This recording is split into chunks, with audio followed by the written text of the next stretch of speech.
So majority of my experience from education was in retail. So started with River Island, worked in Debenhams, worked through IKEA, the Arcady Group, and my last employer was Apple.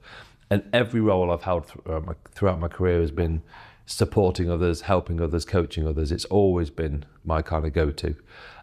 So from small little units in Nottingham city centre right up to managing hundreds and hundreds of people in big retailers.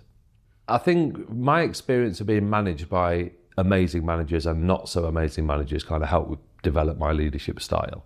And one thing that always drove me was wanting to be a successful leader by building the team around me. And my awareness of that started to grow the bigger my jobs got. And interestingly, as I worked through my career, I had no training on leadership or management, and I had to go and find that myself, which was a great foundation for what we do. So my style really was celebrating the people around me. Is probably a good headline for that.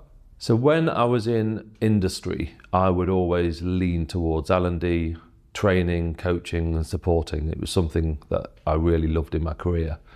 And the way that I describe this now is that I get to do the best part of my jobs through my career every day in helping, supporting. And when we work with a team and a group of individuals from a business and we see the impact that our facilitation, our training and our models have on them, it's repaying in the best possible way.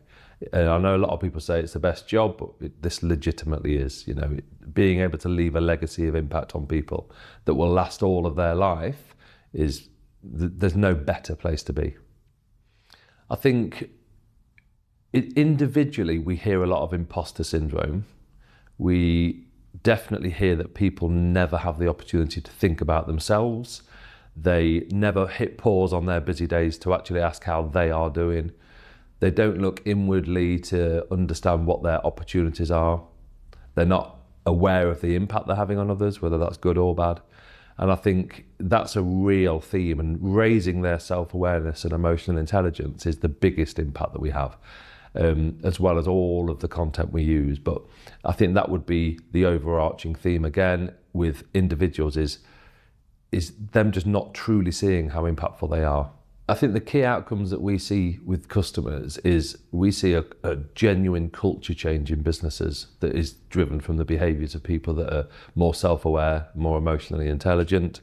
And I think the fact that in my decade of working with Seventh Wave, we have had the same customers working with us through that time, and we've had future cohorts running on there.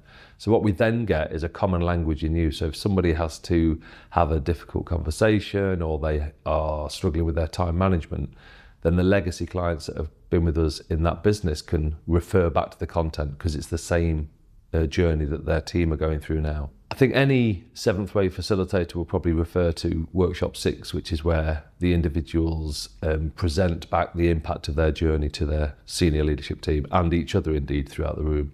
And I think that is the standout almost every single time, is seeing and hearing the impact that giving these individuals a bit of time each month to think about themselves, giving them some leadership models, management models to think things through and put some process into their day to help them in their most challenging scenarios, and to give their description of how it's changed their life is incredible. And we don't take ourselves too seriously, but we understand how the impact of this is so significant on people.